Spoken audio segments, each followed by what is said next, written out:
Alors c'est une vraie question et je peux vous dire que qu'à l'OCDE, donc j'ai pris mon poste il y a moins d'un an, c'était vraiment un de mes premiers sujets, de comprendre mon problème en fait. Donc il est clair, de mon point de vue personnel, que je ne trouve pas que les terminologies autour du digital soient stabilisées.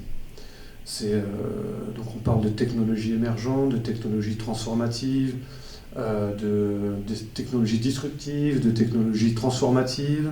Il y a tout un tas de concepts qui sont utilisés autour de ça, et par ailleurs, le digital est partout. Donc, très clairement, je crois que 95% des entreprises dans le monde utilisent d'une façon ou d'une autre du digital, et pourtant on parle de révolution digitale. Donc, on a un vrai sujet de qualifier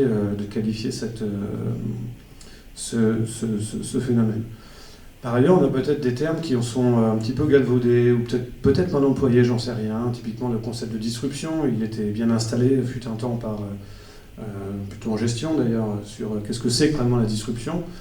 Et on dit dans le même temps, ah bah Uber est disruptif. Je ne suis pas complètement sûr que Uber, le business model d'Uber soit disruptif au sens originel du terme, développé par son auteur Christensen notamment, quoi. Au passage, est-ce qu'Uber est vraiment disruptif sur un plan technologique? Moi, je pense que non, pas du tout.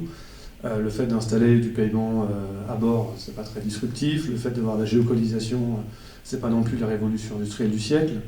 La vraie disruption d'Uber, finalement, elle est beaucoup plus de remettre en cause un monopole qui existe légal depuis des années, avec une des conséquences majeures, c'est le défaut d'innovation. Donc Uber a fini, alors il y a plein de débats là-dessus, hein, mais on peut tenir une ligne disant Uber, c'est un peu l'exemple d'innovations qui sont produites face à une position de monopole.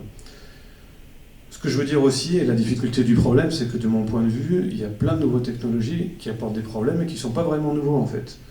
Les plateformes, type Google, enfin, le modèle économique de plateforme, n'a rien de nouveau. La carte bancaire, c'est un des modèles de plateforme. Des plateformes où il y a une partie des acteurs qui payent zéro, type pour tout le monde Facebook, ça a déjà existé, c'est l'exemple des journaux gratuits. Donc,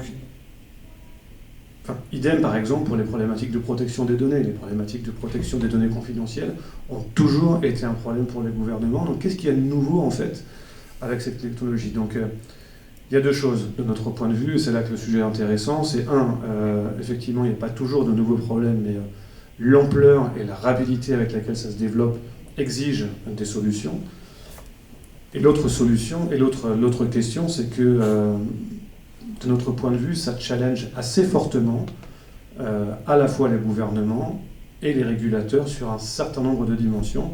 Et c'est ça que nous cherchons à mieux caractériser en ce moment à l'OCDE au travers de notre programme de travail.